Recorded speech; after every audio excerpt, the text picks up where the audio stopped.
মাধ্যমিক পরীক্ষা তদারকিতে বেরিয়ে অসহায় প্রতিবন্ধী এক নাবালককে সাহায্যের হাত বাড়িয়ে দিল জেলা শাসক নিতিন সিংহানিয়া। প্রতিবন্ধী ওই নাবালককে সমস্ত রকম সহযোগিতার প্রতিশ্রুতি দেন জেলা শাসক। স্থানীয় সূত্রে জানা গিয়েছে, বিশু রায় নামে ওই নাবালকের বাড়ি মানিকচকের রায়পুর এলাকায়। তার বাবা অনিল রায় দিনমজুরে পরিবারের ওই প্রতিবন্ধী নাবালক রোজই ইংরেজবাজার শহরে এসে বিভিন্ন জায়গায় ঘুরে ভিক্ষা করেন। এদিন শহরের পিরোজপুর এলাকার একটি মাধ্যমিক পরীক্ষা কেন্দ্র পরিদর্শন করে বেরানোর সময় প্রতিবন্ধী ওই নাবালককে রাস্তায় বসে থাকতে দেখেন জেলা শাসক নিতিন সিংহানিয়া। তখনই ওই নাবালককে মাথায় হাত দিয়ে সমস্ত রকম সহযোগিতা করার প্রতিশ্রুতি দেন জেলা শাসক। এদিন পিরোজপুর এলাকার শান্তি সেন হাই স্কুলের মাধ্যমিক পরীক্ষা কেন্দ্রের বাইরে দাঁড়িয়ে থাকা পরীক্ষার্থীদের অভিভাবকেরা বলেন, জেলা শাসক অত্যন্ত মানবিক। তিনি এদিন এই নাবালক ছেলেটিকে সব রকম সহযোগিতা আশ্বাস দিয়ে গিয়েছেন। সোমবার থেকে শুরু হয়েছে রাজ্যের মাধ্যমিক পরীক্ষা। এদিন ইংরেজবাজার শহরে Shanti Sen girls high school, Akrurmoni high school, Chintamoni girls high school সহ আরও বেশ কয়েকটি মাধ্যমিক পরীক্ষা কেন্দ্রে পরিদর্শন করেন জেলা শাসক নিতিন সিংহানিয়া। বুঝি, তুমি কোথায় কোথায় বসে আছো? এখানে কি করো এমনি? ভিক্ষা করি। তোমার হুইল চেয়ার নেই? আছে, তো ব্যবহার করো না কেন?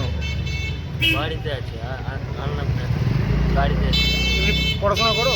না, কার সাথে এসছো তুমি এখানে? আমি একাই এসেছি। কে তোমাকে নিয়ে এসছে? আমি একাই এসেছি, কেউ নিয়ে বুঝি, আসেনি। আজকে তোমার সাথে কে দেখা করলো? আজকে এই ডিএম স্যার দেখা করলো? হ্যাঁ। কি কি আশ্বাস দিল? কি বললো? গাড়িটা দিতে। গাড়ি টাড়ি আর পড়াশোনার জন্য বললো? কেমন লাগছে? ভাই বলো। কি নাম তোমার? বিশুরা, হ্যাঁ, বিশুরা, বিশুরায়। বাড়ি কোথায়? বাড়ি মশলাপুর। বাবার নাম কি? স্টেশনে? হ্যাঁ, অনিল রায়। আচ্ছা, হ্যাঁ বলে দি। জোরে বলো। অনিল রায় কি করে? মিস্ত্রির কাজ করে। তুমি কি রেগুলার আসো নাকি এখানে টাউনে ভিক্ষা করতে? দেখলেন এবং কি নির্দেশ দিচ্ছেন? একজন স্পেশালি এবলড ভাই আছে আমার, ওর মানবিক ভাতা থেকে শুরু করে যা যা প্রয়োজনীয় সার্টিফিকেট সবই আছে, ট্রাইসাইকেল থেকে শুরু করে সবই আছে। আরও কীভাবে ফ্যামিলিকে আমরা আর্থিকভাবে সক্ষম করতে পারি সেটা আমরা দেখে নিচ্ছি।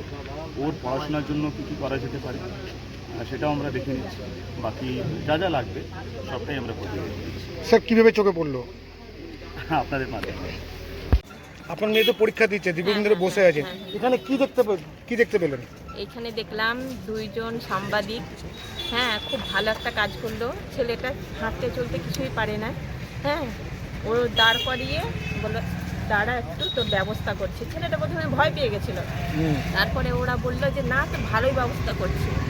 নিয়ে ডিএস স্যার আসলেন, একটু পরিচয় করালেন, কিছু ওর ব্যবস্থা ভালো করলেন। হ্যাঁ, দেখা যাক এখন কতটুকু কি হয়। ডিএম স্যার কোথায় গেছিলেন? ডিএম স্যার গেছিলেন মালদা গার্লসে, মাধ্যমিক চলছে তো, ওই মাধ্যমিকের মানে ঠিক করতে গেছিলেন। এখন দেখি ডিএস স্যার কেমন কি করছেন ছেলেটার জন্য।